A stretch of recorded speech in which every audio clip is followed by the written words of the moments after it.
प्यारे छात्रों, नागरिक शास्त्र विषय में हमारा अध्याय चल रहा था अंतर्राष्ट्रीय संगठन।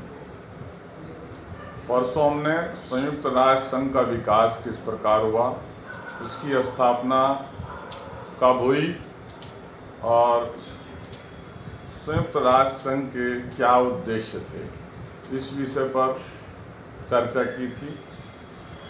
इसी कड़ी में हम आगे की तरफ चलते हैं और आज चर्चा करेंगे एक ध्रुवीय विश्व में संयुक्त राष्ट्र संघ अमेरिका को अपनी मनमानी करने से नहीं रोक सकता, और अगर रोक नहीं सकता तो क्यों नहीं रोक सकता, इस विषय पर चर्चा करेंगे। सन 1991 में सोवियत संघ के विघटन के बाद विश्व एक ध्रुवीय हो गया है।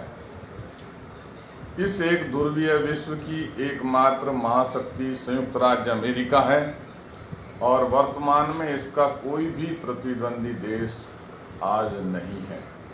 ऐसी स्थिति में संयुक्त राष्ट्र संघ अमेरिका को अपनी मनमानी करने से रोक नहीं सकता। एक ध्रुवीय विश्व में संयुक्त राष्ट्र संघ निम्नलिखित कारणों से संयुक्त राज्य अमेरिका को अपनी मनमानी करने से नहीं रोक सकता। अगर रूस अमेरिका को अपनी मनमानी करने से नहीं रोक सकता तो क्यों नहीं रोक सकता, वे कारण है भाई। पहला है एकमात्र मजबूत सैन्य व आर्थिक शक्ति। सोवियत संघ की अनुपस्थिति में अब संयुक्त राज्य अमेरिका विश्व की एकमात्र महाशक्ति है भाई। अपनी सैन्य और आर्थिक शक्ति के बल पर संयुक्त राज्य अमेरिका संयुक्त राष्ट्र संघ अथवा किसी अन्य अंतर्राष्ट्रीय संगठन की अनदेखी कर सकता है, क्योंकि सिर्फ और सिर्फ एकमात्र शक्ति है विश्व में। संयुक्त राष्ट्र संघ पर अमेरिकी प्रभाव की अधिकता दूसरा कारण यह है, इसलिए नहीं रोक सकता। संयुक्त राष्ट्र संघ में संयुक्त राज्य अमेरिका का अत्यधिक प्रभाव है। वह संयुक्त राष्ट्र संघ के बजट में सबसे अधिक योगदान करने वाला देश है। अमेरिका की वित्तीय ताकत भी आजकल बेजोड़ है भाई। संयुक्त राष्ट्र संघ अमेरिका भू क्षेत्र में स्थित है और इस कारण भी अमेरिका का प्रभाव उसमें बढ़ जाता है। संयुक्त राष्ट्र संघ के कई नौकरशाह इसके नागरिक हैं। तीसरा कारण है संयुक्त राज्य अमेरिका के पास निषेधाधिकार की शक्ति होना, यानी वीटो पावर है इसके पास। संयुक्त राज्य अमेरिका के पास निषेधाधिकार भी कहते हैं हिंदी में, इंग्लिश में वीटो। संयुक्त राज्य अमेरिका के पास निषेधाधिकार यानी वीटो पावर की शक्ति है। यदि अमेरिका को कभी यह लगे कि कोई प्रस्ताव उसके अथवा उसके साथी राष्ट्रों के हितों के अनुकूल नहीं है अथवा अमेरिका को यह प्रस्ताव ठीक न लगे, तो वह अपनी वीटो शक्ति से इसे रोक सकता है। और भाई चौथा कारण है संयुक्त राष्ट्र संघ के महासचिव के चयन में अमेरिकी प्रभाव।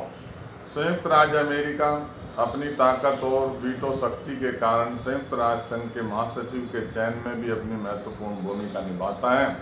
उसकी बात को महत्व भी प्रदान किया जाता है, सबसे ज़्यादा बात मानी जाती है उसको। और पांचवा है विश्व समुदाय में फूट डालने में सक्षम। संयुक्त राज्य अमेरिका अपनी सैन्य एवं आर्थिक ताकत के बल पर विश्व समुदाय में फूट डाल सकता है और डालता भी है, ताकि उसकी नीतियों का विरोध संयुक्त राष्ट्र संघ में कमज़ोर हो जाए। इससे साफ है कि संयुक्त राष्ट्र संघ संयुक्त राज्य अमेरिका की मनमानी पर अंकुश लगाने में विशेष सक्षम नहीं है। तो ये कारण थे भाई, जिस वजह से जो है वो अपनी मनमानी चला सकता है। अब देखिए एक ध्रुवीय विश्व में संयुक्त राष्ट्र संघ की प्रासंगिकता क्या है। यद्यपि संयुक्त राष्ट्र संघ इस एक ध्रुवीय विश्व में अमेरिका को अपनी मनमानी करने से नहीं रोक सकता, लेकिन इसके बावजूद संयुक्त राष्ट्र संघ की प्रासंगिकता को नकारा नहीं जा सकता। एक ध्रुवीय विश्व में संयुक्त राष्ट्र संघ की प्रासंगिकता को निम्नलिखित बिंदुओं के अंतर्गत हम स्पष्ट कर सकते हैं। पहला है भैया वार्तालाप के मंच के रूप में उपयोगिता। वार्तालाप के मंच के रूप में उपयोगिता। संयुक्त राष्ट्र संघ संयुक्त राज्य अमेरिका एवं शेष विश्व के मध्य विभिन्न मुद्दों पर बातचीत स्थापित कर सकता है। आवश्यकता पड़ने पर संयुक्त राष्ट्र संघ ने ऐसा कई बार किया भी है। दूसरा, अमेरिकी दृष्टि से उपयोगिता।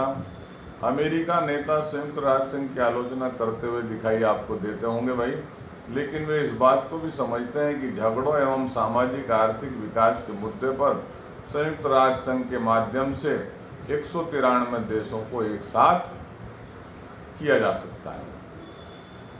तीसरा है, शेष विश्व के लिए संयुक्त राष्ट्र संघ की क्या प्रासंगिकता।